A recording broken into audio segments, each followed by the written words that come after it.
Welcome to my mini blog र त्यसै गरी आज हाम्रो चाहिँ फालेलुङसम्मको यात्रा रहेको छ र त्यसै गरी हिमालय देख्न सक्नुहुन्छ कलिङ हानिराख्नु भएको छ चड्के र हामी चाहिँ नेपालको झन्डा फरफराउँदै प्राय लागिरहेको छौँ बाटो र राइड हान्दै इन्जोय गर्दै प्राय हामी चाहिँ गइरहेको छौँ फालेलुङतर्फ र हाम्रो यो भनेको चाहिँ हाम्रो फालेलुङ मुनिको ठाउँ हो र हामी चाहिँ यहाँ 14 जना रहेको छौँ।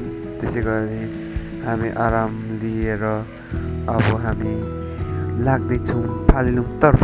त्यसै गरी मैले बेलुकीको भिडियो हाल्नु पाइनँ र देख्न सक्नुहुन्छ तपाईँले यो भनेको चाहिँ कुम्भकर्ण र कञ्चनजङ्घा र चौरी गाईहरू देख्न सक्नुहुन्छ।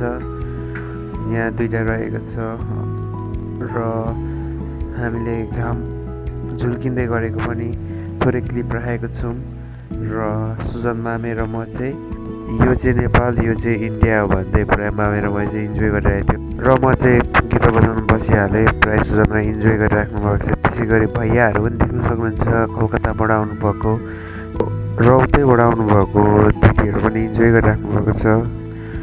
अनि प्रायः हाम्रो साधनहरू देख्न सक्नुहुन्छ तपाईँहरूले। त्यसै गरी नेपालको झन्डा बुलेटमा फरफराउँदै गरेको देख्न सक्नुहुन्छ तपाईँले। अनि म चाहिँ एउटा भिडियो बनाइदिउँ न त नेपालको झन्डासँग भन्दै प्रायः नेपालको झन्डा हल्लाउँदैछु र मलाई यो पार्ट चाहिँ बवाल लागेको छ क्या सलुट हानेको जय नेपाल। त्यसै गरी हामी चाहिँ यो फालेलुङबाट हिँड्दै त्यहाँको दायाहरूलाई बाई बाई गर्दै लागिरहेको छौँ। प्राय लागिरहेको छौँ हामी चाहिँ सन्दकपुरतर्फ। देख्न सक्नुहुन्छ फालेलुङको भ्यू।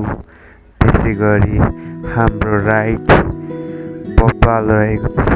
यो चाहिँ मेला लाग्ने रहेछ के पो वैशाख 1 गतेको दिन मेला लाग्ने रहेछ। प्रायः हामी चाहिँ माथिबाट हेरिरहेको छौँ इन्जोय लिँदै। अनि सन्दकपुर जाँदा चाहिँ दामी भ्यू देखिँदै कञ्चनजङ्घा हिमाल र कुम्भकर्ण हिमाल हेर्दै हामी लाग्यौँ र हामी चाहिँ सन्दकपुरमा 1-2वटा फोटो खिचेर ग्रुपको हामी चाहिँ इलामतर्फ लाग्यौँ र हामी चाहिँ यो सन्दकपुर गली मन्दिर आएर एकछिन रेस्ट गरिरहेको छौँ। रेस्ट भइसकेपछि हामी फेरि इलामतर्फ लाग्यौँ। त्यसै गरी मैले बिचमा धेरै क्लिप रहेको कारणले मैले त्यो क्लिपहरू हाल्नु पाइनँ। त्यसै गरी मैले यो सानो मिनी ब्लग हालेको छु अनि जम्ले हेरेर साथ दिनु होला। र हाम्रो अन्तिममा थकाली खाना निमा दाइको होटेलमा थकाली खाना दामी हानेर टन्न भएर हामी घर लागिसक्यौँ र हिमालय देख्न सक्नुहुन्छ 5वटा अम्बा छ्याप छ्याप भन्दै पुरा दामी भन्नुहुँदैछ है। फेरि सुजनमा नै बवाल भनिराख्नु भएको छ र त्यसै गरी हाम्रो मिनी ब्लग यहीँ अन्त्य गर्न चाहन्छु। धन्यवाद।